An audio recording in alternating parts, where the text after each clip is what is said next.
जो एक गुस्सा है रुस्तम के लिए, वो उस लव स्टोरी को एक्सेप्ट नहीं कर पाता है। तो कहीं ना कहीं वो अपना काम अच्छा कर रहे हैं, लेकिन वो जाता है फाइट करने के लिए और वहाँ पे हार भी जाता है। अच्छा दिखाया कम से कम डायरेक्टर ने ये कि कोई भी एवे ही खड़ा होकर के किसी भी चैंपियन को चैलेंज नहीं कर सकता। तो वहाँ पे वो बचाती है फिर जल्दी से आकर के, और सितारा फिर दोनों की मोहब्बत शुरू हो जाती है। तो इस बात से खफा होकर के रुस्तम बहुत गुस्से में रहता है कि तभी देखता है कि उसके वालिद वालिदा इसका रिश्ता लेने जा रहे हैं सितारा के घर। तो वो मना कर देता है, जिससे चौधरी साहब गुस्से में आ जाते हैं। जैसे दिलशेर और सितारा का मिलन हुआ था, जी हाँ, वैसे ही वो चोर पर्स लेके भागता है तो लड़खड़ा जाती है और वो उसकी गोद में गिरती है। ये प्रॉब्लम बड़ी खतरनाक है यार रोमांटिक स्टोरी में, कि जब भी कुछ इस सिचुएशन आता है हीरोइनें लड़खड़ाती बहुत है और हीरो बड़ा सहारा देते हैं।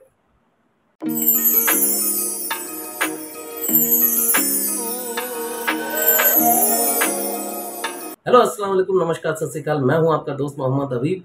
Welcome to my channel review by Habib. दोस्तों, मेरे चैनल में आपका बहुत तहे दिल से इस्तकबाल है, स्वागत है। और मैं लेकर आया हूं मैं नाम में सस्पेंस नहीं करूंगा क्योंकि आपने कमिंग अप में तो देख ही लिया है कि किसकी स्टोरी मैं चला रहा हूं। तो दोस्तों, आज हम बात करेंगे अखाड़ा ड्रामा के 6 नंबर एपिसोड से लेकर के 12 नंबर एपिसोड तक की बातें, उसका रिव्यू। इसलिए कि 1 से 5 तक का मैंने अपना रिव्यू पहले वाले वीडियो में बना चुका हूं मैं, और वो मेरे चैनल पे है, आप जाकर देख सकते हैं। उसमें जो जो खामियां थी उसके बारे में हमने बातें की। जो अच्छाई थी, चाहे वो अखाड़ा को शूट करने का तरीका हो या इसका जो टोन है, जो वेब सीरीज की तरह का टोन रखा है। खैर, ये तो मैंने अपने वीडियो में कहा भी कि ग्रीन टीवी ने अपने जो भी ड्रामे हैं उसके एक टोन उन्होंने सेट कर दिया है, और उस टोन में उनके ड्रामे आते हैं और वो टोन वेब सीरीज के बहुत करीब है, इस तरह का टोन। तो बहुत अच्छा रहा। तो एनीवे, अब आते हैं 6 नंबर एपिसोड की बात। तो अब होता यह है कि 5 नंबर एपिसोड से पहले तक आपने देखा कि किस तरह से मतलब सुल्तान जो है वो अखाड़ा में जीतता है, कुश्ती में जीतता है, लेकिन उसके साथ धोखे से इस तरह से रेफरी के साथ मिल करके उसके साथ फाइट की जाती है कि वो अखाड़े में ही कुश्ती में दम तोड़ देता है। इससे पूरा परिवार टूट जाता है। उसकी नई नवीली दुल्हन जो है वो बेवा हो जाती है, और उनकी वालिदा जो है वो इस गम को सह नहीं पाती हैं, वो बीमार होने लगती हैं। फिर जब वो छोटे बेटे यानी कि दिलशेर फिरोज़ खान उनके साथ में एक लड़ाई झगड़े को जब वो सुनती हैं तो वो कहीं ना कहीं उसे बर्दाश्त नहीं कर पाती है और उनका इंतकाल हो जाता है। और उसके बाद की कहानी ये है कि 6 एपिसोड के बाद इन लोगों को इल्हाम होता है, मतलब हमारे वसीम साहब को, वसीम अब्बास साहब को, कि हमें इनकी बीवी का इंतकाल हो गया तो हमें जो है यहाँ से मूव करना चाहिए। तो ये लोग गांव को छोड़ करके लाहौर पहुंच जाते हैं। जी, क्या कारण है उसका मतलब उसमें दिखाया नहीं गया है, बस वो बोलते हैं हम लोग को जाना चाहिए। इधर ये लोग निकलते हैं उस तरफ जंग जीतने के बाद, यानी कबड्डी कुश्ती जीतने के बाद चौधरी साहब को भी इल्हाम होता है कि भाई शहर से एक बिजनेसमैन का फ़ोन आया, उनको ज़मीन चाहिए, ज़मीन इधर है या उधर है, उधर भी होगी भाई। तो इसलिए इन लोग को अभी ज़मीन देने के लिए घर, भाई शहर कौन छोड़ता या गांव कौन छोड़ता, मेरे को समझ नहीं आया। तो ये लोग भी उधर शिफ्ट कर जाते हैं लाहौर। ठीक है, अब वहाँ पर जाते हैं तो अब कितनी ज़मीन है पता नहीं है। एक तो मुझे देखिए, जो बिजनेसमैन दिखाया गया है, जो सितारा के वालिद हैं उनको बिजनेसमैन दिखाया गया है, वो जमते हैं। तो जिस तरह के बिजनेसमैन एक फैक्ट्री के मालिक है या जो भी है, वो काफ़ी बड़े पैसे वाले हैं, उनका रहन सहन उसमें झलकता है। वो क्यों ज़मीन के चक्कर में ताकि उनका लाइफ सिक्योर हो जाए कि भाई ज़मीन अगर ये दे रहे हैं तो आगे चल के लड़ाई ना हो, तो बेटी का भी लाइफ सिक्योर हो जाएगा, हो सकता है इसलिए उन्होंने चौधरी के बेटे रुस्तम के साथ रिश्ता फिक्स करने की बात कही। लेकिन ये हजम नहीं होता है। एक तो चौधरी को देख करके लगता है कि वो चौधरी नहीं गंजेड़ी है। सॉरी, मुझे नहीं कहना चाहिए, लेकिन चौधरी का एक लुक, जबरदस्ती का उनको डस्टी लुक दिया गया है, वो मज़ा नहीं आया। और उनकी ओवर एक्टिंग तो अलग ही बात है, उनके तो 50 रुपये काटने चाहिए। तो खैर एनीवे, यहाँ से फिर कहानी ये होती है कि सितारा और रुस्तम के बीच जो एक अच्छी बॉन्डिंग पहले दिखती थी, अब वो धीरे धीरे दरार आने लगी है। वो फिरोज खान को पसंद करने लगी। जो शहर में आते हैं तो वो ही टकरा के मिलते हैं। देखिए इसमें बड़ी ज़बरदस्त है, हर सीन में टकराते हैं, चाहे किसी को भी मिलाना हो, फिरोज खान को इनके साथ मिलाना हो सितारा के साथ, तो भी टकराते हैं, यानी कि दिलशेर और सितारा टकरा के मिलते हैं। तो वहीं रुस्तम और रेशमा जो है वो भी जब मिलते हैं तो टकरा कर मिलते हैं। बगैर टकराए राइटर लिखता ही नहीं और डायरेक्टर शूट करता ही नहीं। तो एनीवे, अब ये दोनों मतलब इनको लगता है कि चलो यार ये इसको शहर घुमाते हैं, तो लाहौर घुमाती हैं उनकी जो सितारा मैडम है वो दिलशेर को। दिलशेर बताता है ये जो मस्जिद है इसके पीछे तो मेरा घर है। तो उनको बुरा लग जाता है कि इसने झूठ बोल दिया। वो गुस्सा होकर चल जाती है, टेंशन दिखा दिया गया जबरदस्ती का। अगले दिन भी मोहब्बत की बातें करते हुए दिखते हैं दिलशेर अपने कजिन के साथ में। तो थोड़ा सा मैसिव है एक्चुअली स्टोरी, मतलब कहाँ कब एक जो जर्नी लेके जाते हैं ना, तो उस जर्नी को मेंटेन किया जाता है, तो वो उसकी कमी है स्टोरी में। तो आते हैं आगे सीन में। तो भाई ऐसा होता है कि वसीम अब्बास साहब शहर आ गए, उनको धंधा क्या करना, तो वो जूता पहनाने का धंधा शुरू करते हैं। उनको और कोई काम नहीं मिला, क्योंकि उनको जलील होते हुए दिखाना है कि हीरो जलील होता है, इसकी वजह से इसलिए जूता ही चुना गया है। और कोई काम नहीं आता उन्हें जूता पहनाने के अलावा। तो इस बात से ये लोग मजाक उड़ाते हैं, रुस्तम और उसके दोस्त लोग फिरोज खान का। तो फिरोज खान का एक सीन बड़ा अच्छा है, वो जाते कॉलेज में, सबको बुलाते कि आपको कोई प्रॉब्लम है क्या, मैं ये जो खीसे पहनाता हूँ या जो भी है कहा गया कि जूता पहनाता हूँ। हीरोइन को कोई प्रॉब्लम नहीं है, हीरोइन आती भी है तो वहाँ पे उनको लगता है कि ये मेरा मतलब मुझे इस तरह से जलील करने के लिए आई है। तो वहाँ पे वो बोलती मुझे कोई एतराज़ नहीं है। तो ये सारे सीन उसमें चलते हैं। तो वहीं पर एक चाय वाला है ऐसा, उसको इंटरेस्टिंग कैरेक्टर क्रिएट किया गया ज़बरदस्ती का, कि वो चाय बेचता है। अब बल्ले सल्ले डोले शोले है भाई, लेकिन बेचता वो चाय है। और है वो फाइटर, क्योंकि जो फाइट में जाकर के वो झांकता है तो वहाँ पे दूसरे लोग जो फाइट करवाते हैं वो देख लेते हैं कि ये यहाँ क्या कर रहा है। उसके बाद वो बार बार एक हाँ बच्ची को बचाता भी है वो गुंडों से। तो वहाँ पे फिरोज खान देख लेता कि तुम कौन हो, तुम्हारे अंदर कोई बात तो है ज़रूर, तो तुम बताओ कौन हो। तो वो पहलवान जो है चाय वाला, सॉरी, तो वो चाय वाला एक डायलॉग मारता है कि मोहब्बत अगर ताकत है तो महबूब कमज़ोरी। तो इस तरह के सीन क्रिएट किए गए। अभी बहुत सारे राज खुलने बाकी हैं, उनका क्या है, वो क्यों ऐसा है, फिर वो सिखाने के लिए। तो इनके हाँ फिर ये होता है कि रुस्तम और इनके बीच में टशन शुरू हो जाती है, दिलशेर के बीच में। तो रुस्तम और दोनों फिर मतलब फाइट करने के लिए उतरते हैं।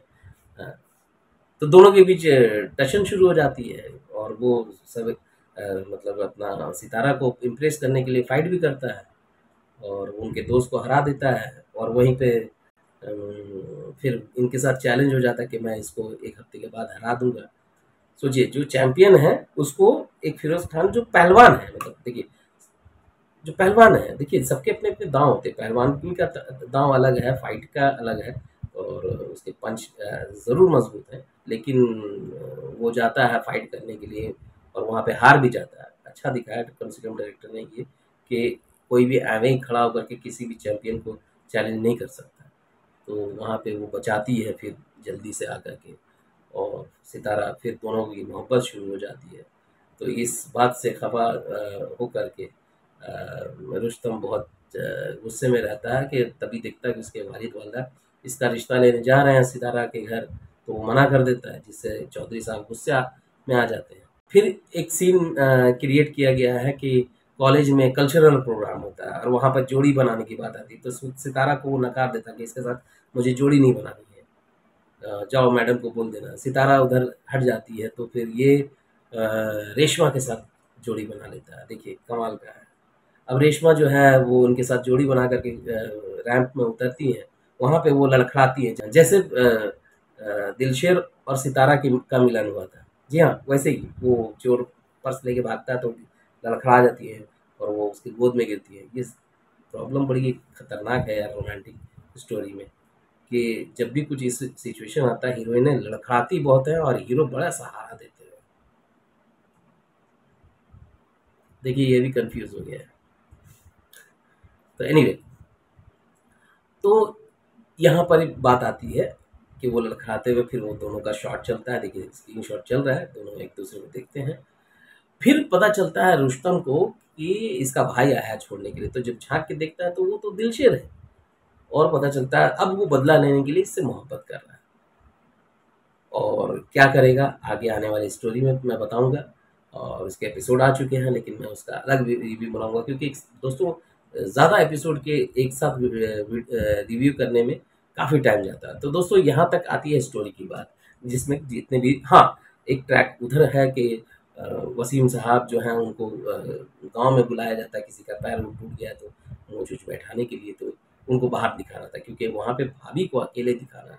अब भाभी अकेली होती है तो उनके छत से उनको पर नज़र रखने वाला, उनको छेड़ने वाला लड़का वो घर में घुस जाता है, वो अटैक करता है, और वो काफ़ी घबरा जाती हैं। सोचिए किसी के ऊपर में एक अटैम्प्ट हुआ है, रेप जैसा, और अगले ही पल उनकी ननद आ जाती है और वो जल्दी से दरवाज़ा खोलती हैं, और वो चिल्लाती नहीं है, चीखती नहीं है, और ना शिकायत करती है, और वो नॉर्मल होकर के फिर उसके रुस्तम और रेशमा की लव स्टोरी पे मज़े लेने के लिए बैठ जाती हैं। देखिए, तो दोस्तों आगे की स्टोरी क्या होती है मैं अगले वीडियो में बताऊंगा।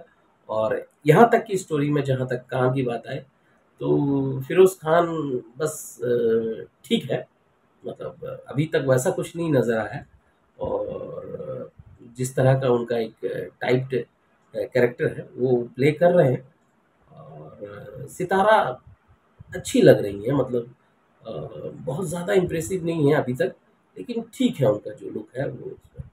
रेशमा में एक चार्मिंग है, एक ये है, लेकिन वो चार्मिंग ख़त्म हो जाती है, चूँकि स्टोरी वैसी है, उनको रुस्तम के साथ मोहब्बत करनी है, रुस्तम के साथ करती हैं, तो ऑडियंस का जो एक गुस्सा है रुस्तम के लिए, वो उस लव स्टोरी को एक्सेप्ट नहीं कर पाता है। तो कहीं न कहीं वो अपना काम अच्छा कर रही हैं, लेकिन वो उनकी जो कैरेक्टर जो सिम्पैथी लेनी चाहिए, जो उनके एक कनेक्शन हो जाता है ऑडियंस का एक कैरेक्टर के साथ, वो टूट जा रहा है उसके साथ में।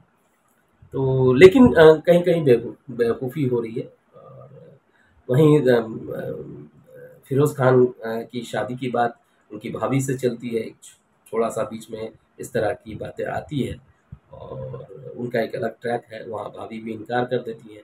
फिरोज़ खान ऑलरेडी इनकार कर चुके होते हैं, अपनी बहन को कह देते हैं कि उनको समझा दीजिए कि इस तरह की कोई बात नहीं होगी। वहीं वसीम साहब कहते हैं कि भाई ये कोई मैं नई बात नहीं कह रहा हूँ, ये हमेशा से चलता आ रहा है, और होता भी है, और होना भी चाहिए, कोई ये बात नहीं है। लेकिन जहाँ बात आती है मोहब्बत की, वहाँ क्लैशेस शुरू होंगे। तो ये आने वाली स्टोरी में पता चलेगा। काम के बारे में मैंने ये बता दिया। डीओपी का काम बहुत कमाल का है, उन्होंने लाइटिंग बहुत अच्छी की है, फ्रेमिंग बहुत अच्छा है, जिस सीन के जैसे रिक्वायरमेंट थे उसके हिसाब से उन्होंने लेंसेज का इस्तेमाल किया है, वो अपने लेवल पे बहुत ही कमाल का काम उन्होंने किया। वहीं एडिटिंग बहुत अच्छी है, और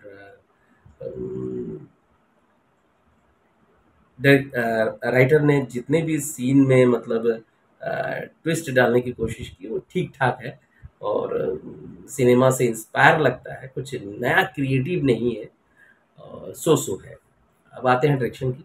डायरेक्शन में सबसे काम इन्होंने अच्छा लिया डायरेक्टर ने, और मैं यही कहूँगा कि अ, और अच्छी स्टोरी ये कीजिए, मज़ेदार स्टोरी है, प्लॉट बहुत अच्छा है, प्राइमिसेस बहुत अच्छे हैं, और बहुत ही अच्छे एक्टर मिले हैं, और जो लुक ग्रीन टीवी को चाहिए वो आप लोगों ने दिया, और वेब सीरीज़ के जैसा फील आता है जब हम ये ड्रामा देखते हैं।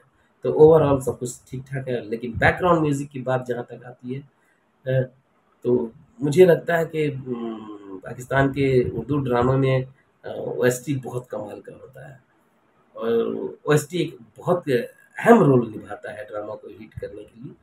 लेकिन इस ड्रामे में थोड़ा-सा अलग तरह का कोशिश ज़रूर किया गया है, लेकिन वो टच नहीं कर पा रहा है, वो दिल में लगता नहीं है, और वो जब तक लगेगा नहीं तो सीन उभर के नहीं आएँगे।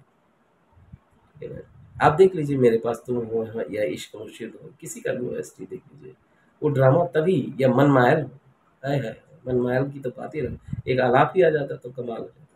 तो ओएसटी बहुत इम्पोर्टेंट रोल अदा करता है। तो जो आपकी यूएसपी है ना, उसका इस्तेमाल कीजिए, ये गाने बहुत अच्छे होते हैं। उसका इस्तेमाल कीजिए। तो थैंक यू सो मच दोस्तों, और इसी तरह की बातें मैं लेकर आता रहूँगा। मेरे साथ बने रहिए। मैं आपसे मिलता हूँ अगले वीडियो में, तब तक के लिए इजाज़त दीजिए। अपना ख्याल रखिए। Thank you so much. Love you all.